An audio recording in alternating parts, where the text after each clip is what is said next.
तो गिरिराज सिंह का नीतीश पर बड़ा हमला हुआ है। उन्होंने कहा कि सांप आपके घर में घुस गया है गिरिराज। तो कहा गिरिराज का निशाना किस तरफ है। गिरिराज सिंह का बड़ा बयान है कि नीतीश पर बड़ा हमला, सांप आपके घर में घुस गया है। अब सांप कौन है और किसके घर में घुसा है, यह सबसे इंटरेस्टिंग बात अब जानना होगा गिरिराज सिंह के साथ, जो अब से थोड़ी देर बाद हमारे साथ जुड़ेंगे। और आपको बता दें कि उस वक्त उनसे खास बातचीत करेंगे हमारे पॉलिटिकल एडिटर देवेंद्र पराशर। और गिरिराज सिंह ने आखिरकार यह बयान किस मुद्दे पर दिया, मुद्दा तो आपको पता ही है क्या, लेकिन किसके लिए दिया यह जानना बेहद जरूरी हो जाता है।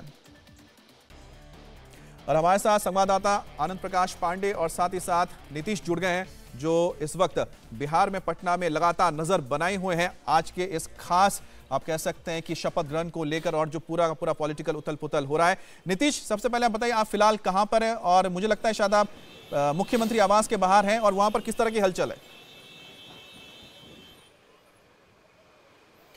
देखिए, जी हाँ, मुख्यमंत्री आवास पर हूँ और चूंकि ठीक मुख्यमंत्री आवास के सामने ही राजभवन है, तो आज सारी जो गतिविधियों का केंद्र होगा वो राजभवन होगा। जब शपथ ग्रहण समारोह होगा 2 बजे मुख्यमंत्री और उप मुख्यमंत्री शपथ लेंगे। फिलहाल यहाँ पर अभी बहुत ज़्यादा हलचल नहीं है, जैसे जैसे समय करीब आएगा 2 बजे का, तब शायद यहाँ ज़्यादा भीड़ होगी। लेकिन आज सबकी नज़र इसी बात पर कि जो शपथ ग्रहण समारोह होता है उसके बाद फिर क्या होगा, कैबिनेट विस्तार कब होगा, कौन कौन से चेहरे होंगे, कई नामों की चर्चा शुरू हो गई है। और जो मोटे तौर पर दिखाई दे रहा है कि पिछली बार जो समीकरण था, जो संख्या बल था, लगभग वही रहेगा। चूंकि बीजेपी की संख्या जो थी लगभग आरजेडी की वही संख्या है, तो माना जा रहा है कि जो इक्वेशन है मंत्रियों का वो वही रहेगा लगभग। और कई नए चेहरे जाहिर होंगे, आरजेडी की तरफ से कई नए नाम होंगे। और इस बीच एक नई खबर आपको दे दूं कि ये महागठबंधन की तरफ से स्पीकर के खिलाफ नो कॉन्फिडेंस मोशन देने की तैयारी की जा रही है। एक विधायक से मेरी बात हुई है, 10:30 बजे विधानसभा सचिव के पास जाकर बिल्कुल नीतीश, आपसे तो हम जरूर बात करना चाहते हैं कि आखिरकार जो पोर्टफोलियो वाला जो पूरा का पूरा मामला है, इस पोर्टफोलियो में किसके खाते में किया जा रहा है, वो बहुत इंटरेस्टिंग होगा। उसके लिए मैं आपके पास लौटता हूं, लेकिन मेरे सहयोगी आनंद प्रकाश पांडे इस वक्त बीजेपी दफ्तर के बाहर मौजूद है। आनंद, आप जहां पर है वहां पर फिलहाल किस तरह की तस्वीरें आप देख रहे हैं, किस तरह की हलचल है, और क्या धरने के लिए अभी से जो नेता है उनका पहुंचना शुरू हो चुका है?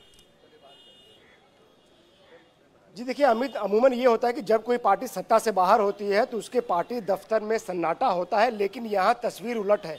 पटना में जो बीजेपी का दफ्तर है, यहाँ पर चहल पहल है, तमाम बीजेपी के बड़े नेता यहाँ पर मौजूद है, बीजेपी के सांसद यहाँ पर मौजूद है, और साथ ही साथ यहाँ तमाम बीजेपी के विधायक मौजूद है, क्योंकि बीजेपी ने यह ऐलान किया है कि वो जो ये गठबंधन हुआ है नीतीश कुमार का और तेजस्वी का, इसके खिलाफ सड़कों पर उतरेगी। और इसको लेके आज यहीं पर बीजेपी दफ्तर पर ही एक प्रदर्शन किया जाएगा। और इसके लिए हम आपको बता दें कि प्रदर्शन की पूरी तैयारियां है।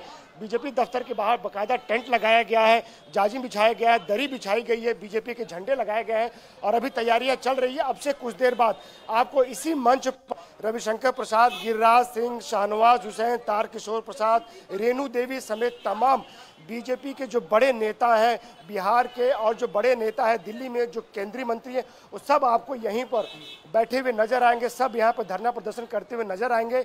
और बीजेपी का कहना है कि जिस तरह से अवसरवादिता का परिचय दिया है नीतीश कुमार ने, वो बीजेपी के साथ मिलकर सत्ता में आए, बीजेपी के साथ गठबंधन करके सत्ता में आए, लेकिन जिस तरह उन्होंने भ्रष्टाचार से समझौता करते हुए, भाई भतीजावाद से समझौता करते हुए, परिवारवाद से समझौता करते हुए उन्होंने तेजस्वी के साथ सरकार बनाने का फैसला किया, उसको लेकर बीजेपी आज यहाँ धरना करने जा रही है। आज धरना ये बीजेपी का पटना में होगा, कल बीजेपी बिहार के सभी जिला मुख्यालयों में धरना देगी, और परसों यानी कि 12 तारीख को बिहार के सभी प्रखंड मुख्यालयों में बीजेपी धरना करेगी। बीजेपी की कोशिश है कि जो कार्यकर्ता अब तक हो सकता है कि सत्ता में रहने के कारण थोड़ा सा उन लोगों में संघर्ष थोड़ा कम हो गया और संघर्ष क्षमता कम हो गई हो, तो अब बीजेपी ने अभी सभी कार्यकर्ताओं को सड़क पे उतारने का फैसला रिचार्ज करने के लिए आज का दिन चुना गया है, और आज से रिचार्ज की प्रक्रिया शुरू हो जाएगी। अच्छा आनंद, आपने अगर बातचीत हुई है वहां पर किसी नेता से, तो फिलहाल कुछ पता लगा कि क्या उनको भनक नहीं थी कि ये होने जा रहा है?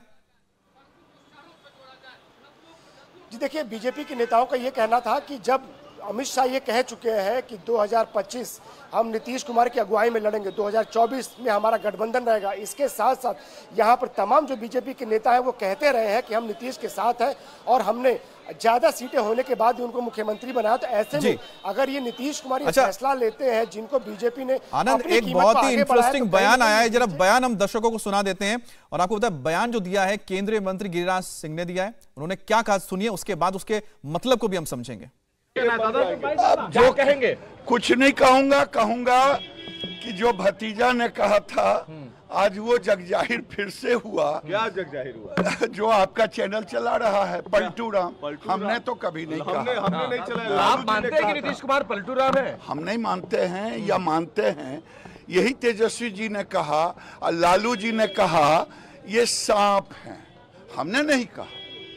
और कहा ये केंचुआ जैसे रंग बदलता है वैसे ये केंचुआ छोड़ते हैं, ये गिरगिट हैं, ये मैंने नहीं कहा, ये लालू जी ने कहा।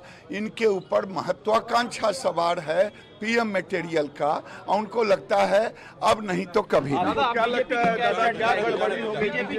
नीतीश कुमार जी का जो उभार हुआ था वो राजद के खिलाफ ही हुआ था। वही उनकी यूएसपी थी कि वो भ्रष्टाचार के खिलाफ आगे आए। तो आज अब जिस वजह से वो पहचाने गए, आज उन्हीं के साथ जाकर खड़े हुए। सर, आप लोगों ने उनको आधी सीट दी थी लोकसभा चुनाव में 2019 में। जो उनकी राजनीति थी समता पार्टी से लेकर के जनता दल यूनाइटेड तक में हमेशा भाजपा साथ रही। आखिरकार कहाँ पर ये हुआ जो मैनेज नहीं हो पाया दोनों तरफ से? काफ़ी समय से वो तो वही बताएंगे। हम लोगों ने तो पूरा उनको सम्मान दिया, हमारे केंद्रीय नेतृत्व ने सम्मान दिया। उनको कहीं से कोई दुश्वारी नहीं थी।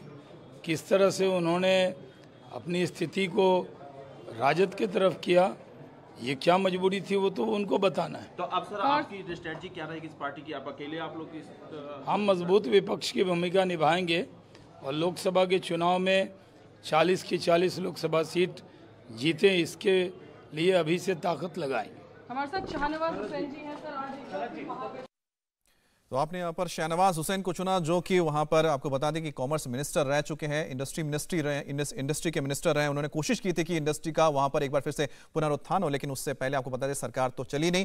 बहरहाल देवेंद्र, जो हम बात कर रहे थे कि गिरिराज सिंह ने जो इस्तेमाल किया शब्द का, सांप घुस गया घर में। इंडिया टीवी हर वक्त हर जगह डाउनलोड करने के लिए सर्च करें India TV news Google play store या ऐप स्टोर पर।